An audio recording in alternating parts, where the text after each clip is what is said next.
जय हिंद दोस्तों, मेरा नाम है सागर गुप्ता। डिज़ायर टू लर्न में आपका स्वागत है। तो आज अपन कवर करने वाले हैं 5th एंड 6th फैब के करंट अफेयर्स। यहाँ पे अपन जानेंगे इंपॉर्टेंट फैक्ट्स। और अगर आप कोई भी एग्जाम के लिए प्रिपरेशन कर रहे हो तो ये सीरीज़ आपके लिए काफ़ी ज़्यादा इंपॉर्टेंट साबित होने वाली है। तो बिना किसी देरी के शुरुआत करते हैं और डॉट्स को कनेक्ट करते हैं।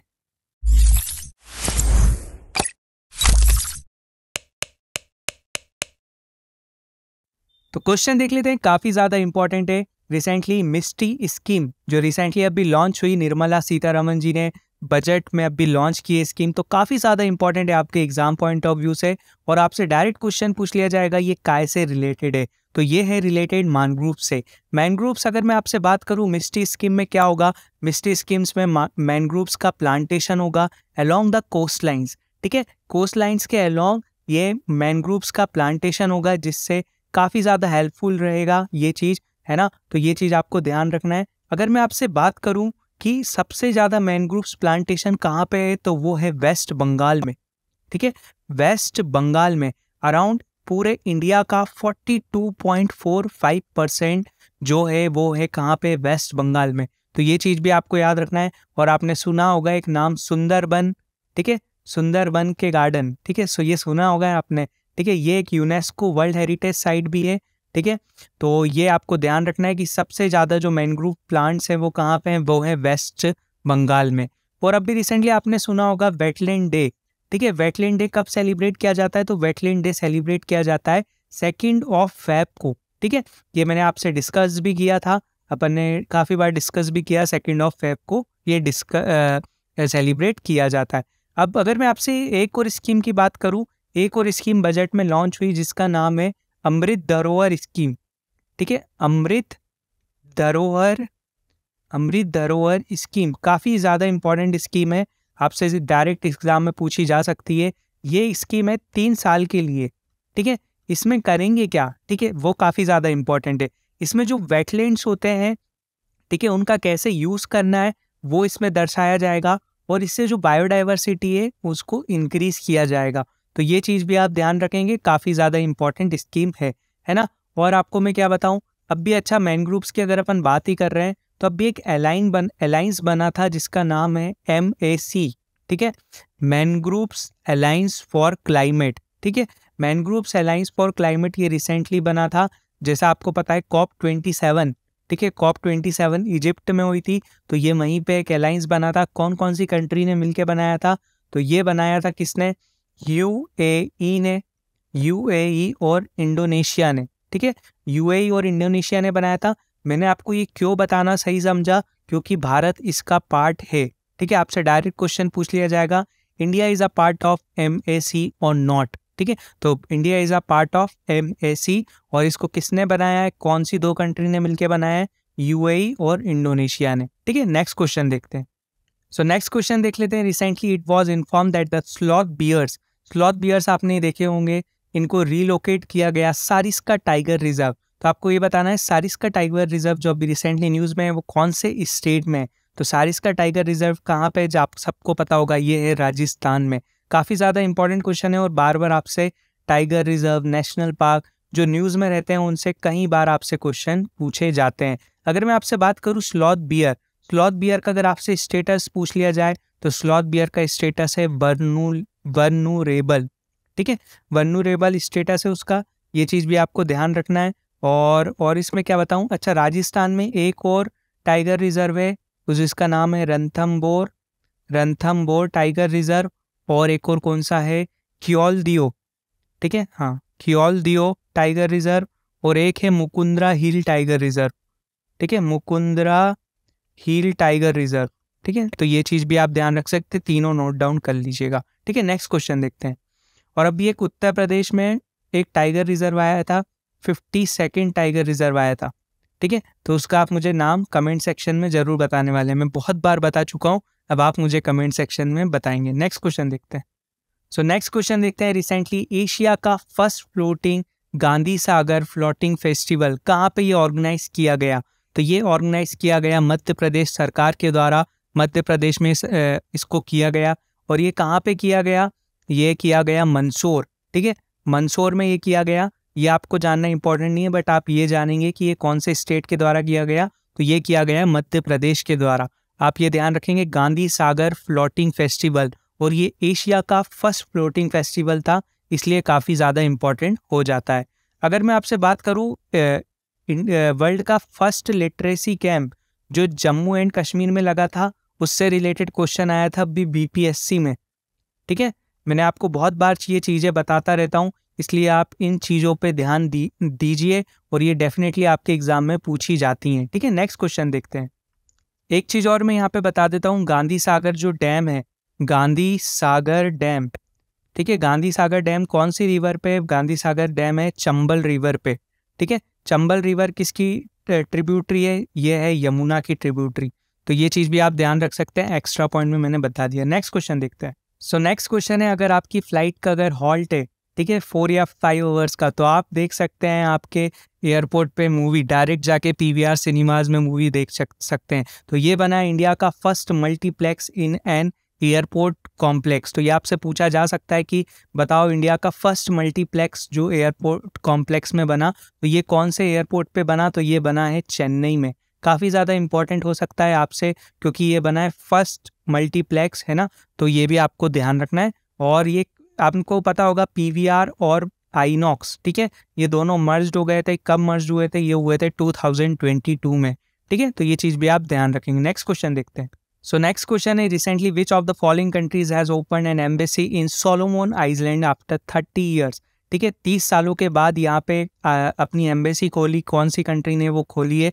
तो वो खोली है यूएसए ने, क्योंकि यहाँ पे अभी चाइना ने अपना दबदबा बनाने की कोशिश करी और यहाँ पे अपने बेस तैयार कर रहा है चाइना सोलोमन आइलैंड के करीब, तो इसलिए वापिस यूएस ने अपनी 30 साल के बाद यहाँ पे अपनी एम्बेसी स्टार्ट करने की घोषणा की। अगर मैं आपसे बात करूँ कि सोलोमन आइलैंड जिसका कैपिटल क्या है? जिसका कैपिटल है होनियारा, होनियारा। ठीक है, तो ये चीज़ भी आप ध्यान रख सकते हैं। ठीक है, नेक्स्ट क्वेश्चन देखते हैं। सो नेक्स्ट क्वेश्चन देख लेते हैं, काफ़ी ज़्यादा इंपॉर्टेंट है। कौन से स्टेट यूनियन टेरिटरी ने टॉप किया medal tally of Khelo India winter games? ठीक है, खेलो इंडिया यूथ गेम्स से कंफ्यूज मत होइएगा, खेलो इंडिया यूथ गेम्स अलग है। ठीक है, यूथ गेम्स में किसने टॉप किया था? उसमें टॉप किया था महाराष्ट्र ने। और विंटर गेम्स में किसने टॉप किया? जिसने होस्ट किया उसी ने टॉप किया। किसने? जम्मू एंड कश्मीर ने। ठीक है, तो ये चीज़ आप ध्यान रखेंगे, काफ़ी ज़्यादा इंपॉर्टेंट क्वेश्चन है। और इसको होस्ट किसने किया था? इसको होस्ट भी किया था जम्मू एंड कश्मीर के द्वारा। तो यह भी काफ़ी ज़्यादा इंपॉर्टेंट क्वेश्चन आपके लिए हो जाता है। अगर मैं आपसे बात करूँ इसका मैस्कट, ठीक है, इसका मैस्कट क्या था? इसका मैस्कट था स्नो लेपर्ड। ठीक है, अब आप ये पूछेंगे सर स्नो लेपर्ड क्या स्टेट एनिमल है जम्मू एंड कश्मीर का? तो नहीं। ठीक है, स्नो लेपर्ड कहाँ का स्टेट एनिमल है? ठीक है, तो ये कहाँ का है?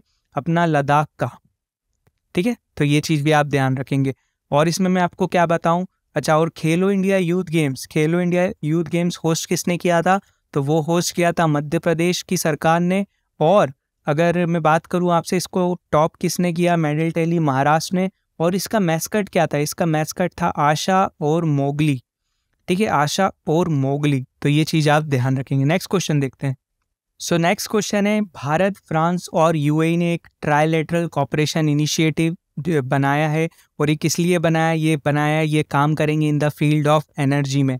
तो ये काफ़ी ज़्यादा इंपॉर्टेंट एक ग्रुप हो जाता है और आपसे डायरेक्ट पूछ लिया जाएगा कि एक ट्राइलेटरल कॉपरेशन बनाया है, वो कौन कौन सी कंट्रीज उसमें शामिल है। तो उसमें कौन कौन सी अपन को ध्यान रखना है? एक तो भारत है अपना, एक है फ्रांस और एक है अपना यूएई। ठीक है, तो यूएई आप ध्यान रखेंगे अब, है ना, अब आपको भूलना नहीं है, अब आप ध्यान रखेंगे। अच्छा, इंडिया और फ्रांस अगर आपको याद आता है तो सबसे पहले एक ही चीज़ याद आती होगी, इंटरनेशनल सोलर अलायंस। ठीक है, इंटरनेशनल सोलर अलायंस, जिसका हेडक्वार्टर कहाँ पे? गुरुग्राम में। और अभी रिसेंटली 107th मेंबर कौन बना है? काफ़ी ज़्यादा इंपॉर्टेंट क्वेश्चन है, ये बना है कांगो। ठीक है, तो आप इसको ध्यान रखेंगे।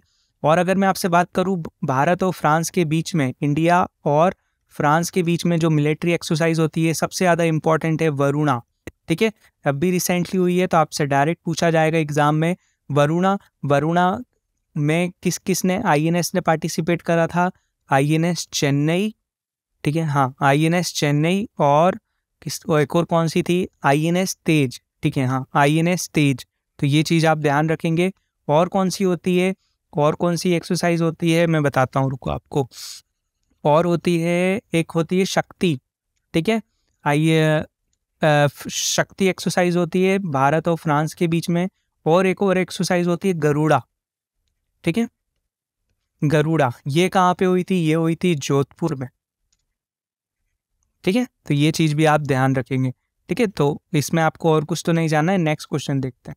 सो नेक्स्ट क्वेश्चन है, who has been appointed as the member of advisory committee of SIFL and SEFL, ठीक है। SIFL का अगर मैं फुल फॉर्म बताऊं तो सराई इंफ्रास्ट्रक्चर फाइनेंस लिमिटेड और सराई इक्विपमेंट फाइनेंस लिमिटेड, ठीक है। तो ये जो RBI के अंडर ये वर्क करता है, तो ये कमेटी किसके द्वारा बनाई गई है, ठीक है। इसे कौन लीड करेगा, आपके लिए काफ़ी ज़्यादा इंपॉर्टेंट हो जाता है। तो इसे लीड करेंगे V रामचंद्रन, ठीक है। आप पुराने पेपर बिल्कुल उठा के देख लीजिएगा, आपको कमेटी से क्वेश्चन मिलेगा। और डेफिनेटली अगर वो RBI से आया हुआ है तो वो डेफिनेटली पूछा जाता है, ठीक है। और अगर मैं आपसे बात करूं कि अभी रिसेंटली BPSC में भी क्वेश्चन पूछा गया था कीर्ति पारिक कमेटी से, तो अपन 2-3 कमेटी जो मुझे याद है, ठीक है, जो मुझे अभी रिसेंटली रिकॉल हुई, वो अपन देख लेते हैं। एक तो है कीर्ति पारिक कमेटी, ठीक है। ये है काय से रिलेटेड, ये है गैस प्राइसिंग से रिलेटेड, ठीक है, गैस प्राइसिंग से रिलेटेड। और सेकंड है कौन सी, सेकंड मैं आपको बता देता हूँ, नितिन राय कमेटी, ठीक है। नितिन राय कमेटी ये है रिलेटेड लद्दाख के लिए, लद्दाख के डेवलपमेंट के लिए, ठीक है, नितिन राय कमेटी। और एक और कौन सी है, MNREGA reconstructing committee, MNREGA reconstructing committee. इसको हेड कौन करेगा, इसको हेड करेंगे अमरजीत सिन्हा। काफ़ी ज़्यादा इंपॉर्टेंट क्वेश्चन है, आपसे कमेटी से डायरेक्ट क्वेश्चन पूछा जाता है, तो ये चीज़ आप ध्यान रखेंगे। नेक्स्ट क्वेश्चन देखते हैं। सो नेक्स्ट क्वेश्चन है, आपसे डायरेक्ट क्वेश्चन पूछा जा सकता है, who has been awarded as the Mathrubhumi book of the year award. तो Mathrubhumi book year of the award मिला डॉक्टर पेगी मोहन को, ठीक है, डॉक्टर पेगी मोहन। और उनकी बुक का नाम आपको याद रखना है, वेंडरर्स किंग्स एंड मर्चेंट्स, ठीक है। तो ये आपको बुक का नाम अगर आप याद रख सकते हैं तो आप याद रखिएगा, और ये आपसे क्वेश्चन पूछा जा सकता है डायरेक्ट, आपको इसमें और कुछ याद नहीं रखना है। नेक्स्ट क्वेश्चन देखते हैं। सो नेक्स्ट क्वेश्चन देख लेते हैं। ये रिपोर्ट आई थी कि who has been named as the world most popular leader. जैसे कि हर बार टॉप करते हैं हमने मोदी जी, तो इस बार भी टॉप किया है नरेंद्र मोदी जी ने, है ना। इस बार टॉप किया है 78% से, ठीक है, 78% इनकी पॉपुलरिटी है वर्ल्ड वाइड। तो ये चीज़ आपको ध्यान रखना है, और अपना देश का वर्चस्व ये पूरी दुनिया में दिखाते हैं, तो ये चीज़ भी आप देख सकते हैं। अगर मैं आपसे बात करूँ सेकंड नंबर पे कौन रहा, सेकंड नंबर पे रहे मैक्सिको के प्राइम मिनिस्टर, मैक्सिको के प्रेसिडेंट, जिनका नाम है एंड्रेस मैनुअल लोपेज, ठीक है, एंड्रेस मैनुअल लोपेज, ठीक है। और थर्ड नंबर पे कौन रहे, थर्ड नंबर पे रहे स्विट्जरलैंड के प्रेसिडेंट, जिनका नाम है एलन बेरसेट, है ना। तो ये चीज़ भी आप ध्यान रखेंगे, काफ़ी ज़्यादा इंपॉर्टेंट हो सकती है। अगर एक चीज़ और है इसमें, 6th नंबर पे एक पोजीशन मेरे को याद आई जिस पे रही जॉर्जिया मेलोनी। ये नाम आप याद रखिएगा, काफ़ी ज़्यादा इंपॉर्टेंट है। जॉर्जिया मेलोनी ये है इटली की, ठीक है, ये 6th नंबर पे रही। और ये अब भी रिसेंटली बनी थी फर्स्ट फीमेल PM, ठीक है, फर्स्ट फीमेल PM। तो ये चीज़ आप ध्यान रखेंगे, ये रही, ठीक है, तो ये चीज़ ध्यान रखेंगे। नेक्स्ट क्वेश्चन देखते हैं। तो नेक्स्ट क्वेश्चन देख लेते हैं। भारत सरकार ने प्रोवाइड किया funds to Turkey after 3 devastating earthquake, the name of this mission is. तो आपको ये मिशन का नाम बताना है, और ये आपसे डायरेक्ट भी पूछा जा सकता है। अगर मैं आपसे बात करूँ, टर्की में बहुत ज़्यादा मैग्नीट्यूड का अर्थक्वेक आया, जैसा कि आपको पता है 7.8 का अर्थक्वेक आया वहाँ पे, और बहुत सारे लोगों ने अपनों को खोया। तो मैं बस यही विश करूँगा कि जल्दी से जल्दी वहाँ पे सब चीज़ें नॉर्मल हो पाएँ। और अगर मैं आपसे बात करूँ, ये जो इंडिया का जो मिशन था उसका नाम था दोस्त, ठीक है, जिसमें इंडिया ने अपना फंड भेजा और वहाँ पे कंट्री को, मतलब लोगों को एक सेफगार्ड प्रोवाइड किया, ठीक है। नेक्स्ट क्वेश्चन देखते हैं। नेक्स्ट क्वेश्चन देख लेते हैं। Who has been received the Grammy award पहले तो आपको मैं बता दूं ग्रैमी अवार्ड किस फील्ड से रिलेटेड होता है, तो ये होता है म्यूज़िक के लिए। ठीक है, ठीक है, म्यूज़िक से रिलेटेड होता है, तो ये चीज़ आपको पता ही होगा। और अगर मैं बात करूँ इस बार ग्रैमी अवार्ड किसको मिला है, तो ये मिला है रिक्की केज। ठीक है, ये भारतीय हैं रिक्की केज। और मैं बताऊं इनका जो एक एल्बम था जिसका नाम था डिवाइन टाइड्स। ठीक है, तो आप इनका एल्बम भी नाम याद रखेंगे, डिवाइन टाइड्स। और इनको 3rd टाइम ग्रैमी अवार्ड मिला है, तो ये चीज़ भी आप ध्यान रख सकते हैं। ठीक है, नेक्स्ट क्वेश्चन देखते हैं। सो नेक्स्ट क्वेश्चन है, recently former president and chief of army staff Pervez Musharraf died is from which country. ठीक है, कौन सी कंट्री के प्रेसिडेंट थे, आप सबको पता होगा, ये थे पाकिस्तान के। ठीक है, अगर मैं आपसे बात करूँ, he was known as the architect of the Kargil war, the man who ordered the his soldiers to enter India to cut off Leh from Srinagar. ठीक है, यही एक इंसान ने बोला था कि भाई जो ले है उसको कट कर दो श्रीनगर से। तो ये अब ये हो चुके हैं, ये अब जा चुके हैं। और ये कहाँ से बिलोंग करते थे, ये बिलोंग करते थे पाकिस्तान से। ठीक है, और 79 की एज में, और पाकिस्तान को बिल्कुल दुख नहीं हुआ इनकी डेथ पे, तो आप ये देख सकते हैं। नेक्स्ट क्वेश्चन देखते हैं। सो नेक्स्ट क्वेश्चन देख लेते हैं कि बॉर्डर गावस्कर ट्रॉफी कौन कौन सी कंट्री के बीच में खेली जाती है, तो ये खेली जाती है भारत और ऑस्ट्रेलिया के बीच में।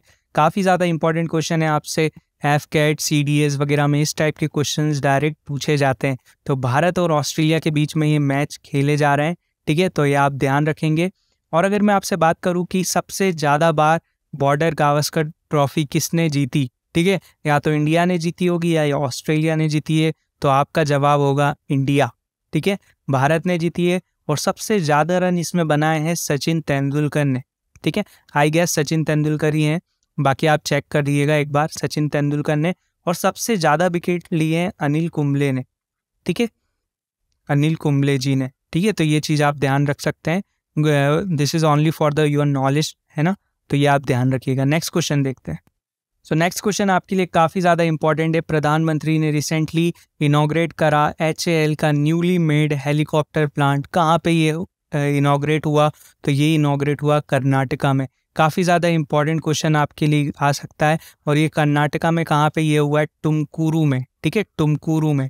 और इसकी फाउंडेशन स्टोन कब रखी गई थी, इसकी फाउंडेशन स्टोन 2016 में रखी गई थी नरेंद्र मोदी जी के द्वारा। ठीक है, तो ये चीज़ भी आप ध्यान रख सकते हैं। और अगर मैं आपसे बात करूँ कर्नाटका काफ़ी ज़्यादा न्यूज़ में है, तो अपन थोड़ा सा देख लेते हैं जो मुझे पॉइंट्स याद आ रहे हैं। एरो इंडिया शो, ठीक है, एरो इंडिया शो अभी कहाँ पे हुआ था, ये हुआ था कर्नाटका में। और क्या याद आ रहा है आपको, नेशनल यूथ कॉन्फ्रेंस।